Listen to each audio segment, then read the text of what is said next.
The vetting process is still going on, and we are on this last day. It seems it has lost its meaning and its value because it's now becoming a mere formality. The kind of questions which they're being asked are totally irrelevant, especially when it comes to their wealth. We don't know how much tax do they pay, or the manner in which they are creating their wealth is suspicious. You cannot take 50 years to make 400 million and take 2 years to make 100 million. Isn't there something fishy about it? This government, as usual, is gonna face a lot of challenges. Some of them have come into their senses, like Kipchumba Murkomen. He was vetted, and he used God's name to show how clean he is. I don't know why they like using the God's name to show how clean when they already lost the image to the public. The public has no confidence. The likes of Kipchumba Murkomen, when he was boasting about the watch he has, the belt, how low he reduced himself to such things that we leave it to teenagers, and yet he's a CS. Now he's back, he's humbled himself. We don't know whether he'll perform. He used God's name, and this is what he said. Time as we reconstituted SONU, and Mr. Speaker, I also was the CU chair, not just for the University of Nairobi, but all the CUs in the country. I am a product of student movement. I have been brought up, mentored, both in Christian leadership circles and also in the political movement of students. When you say CU means Christian Union. Christian Union, yes. Someone can think it's Cafeteria Union. It's not CCU at the University of Nairobi. It's actually, Mr. Speaker, the Christian Union, where Mr. Speaker was the president of the Fellowship of Christian Unions leadership across the country. Mr. Speaker, beyond that, I need to say that I also was a board member of the Youth Agenda, where our focus was to make sure that we mainstream youth issues. Mr. Speaker, I have worked with many civil society, both as a consultant but also as a volunteer in the board. I do a lot of sports-related issues.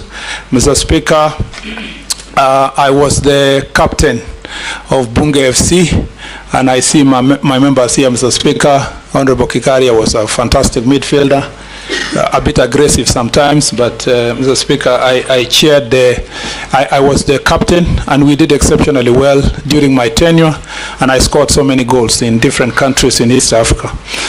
I say this, Mr. Speaker, because of the relevance of this sector of creative economy, youth and sports. And Mr. Speaker, I'm a passionate sports fan, Mr. Speaker, and I believe that my nomination shall contribute to making the issues of the youth, Mr. Speaker, successful. I need to conclude by saying that I was elected in 2013 as a very young leader, not too young, but at least within the bracket of the youth. I was 32 years old. I came to the Senate, Mr. Speaker, and served immediately, nominated to serve in Pan-African Parliament, became the chair of devolution committee, graduated quickly to become the deputy majority leader. By second term, Mr. Speaker, I was the majority leader in the Senate. And Mr. Speaker, in my third term, in all these situations, the people of Elgeyo Marakwet County elected me 3 times by a minimum of 75% of the votes. As a matter of fact, the last term, I was elected by 90% of the votes. Mr. Speaker, in all this... Another one is Alan Duale. There is a tweet he has referenced. It seems the reality is sinking in him, that now he started to make peace with his creator. He has known that he has done wrong to the innocent Kenyans, and is asking for forgiveness.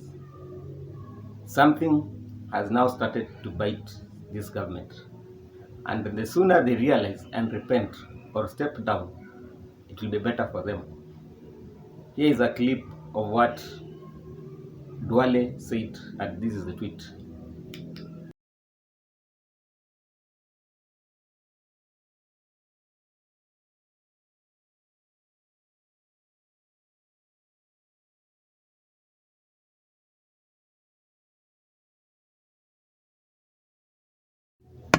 Today they were waiting Ali Hassan Joho.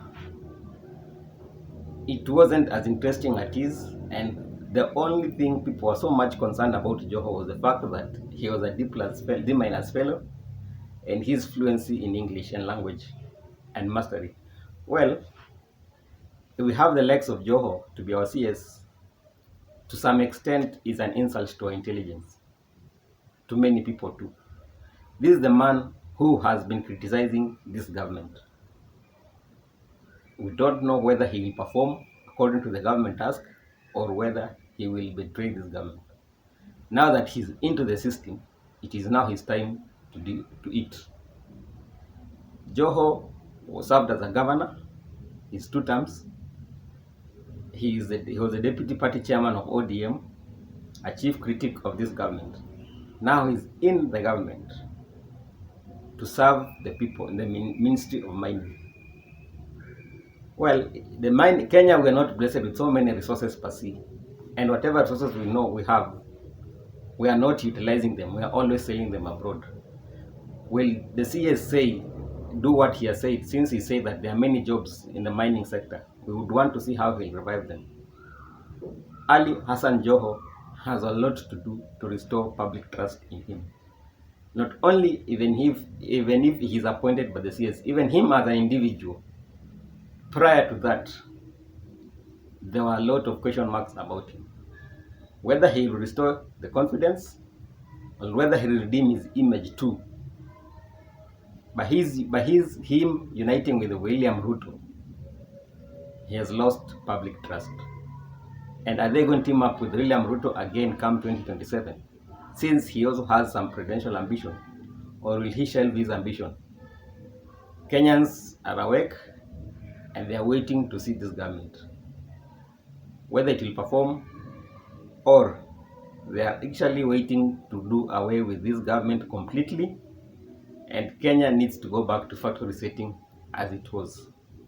We're in a hole, and President William Ruto has failed to redeem himself. An opportunity came for him to reappoint cabinet. He has done, and he has reappointed some. Well, let us see how he will fare on with this. And let's wait for Tarenane and see how the youth will respond to these cabinet appointments.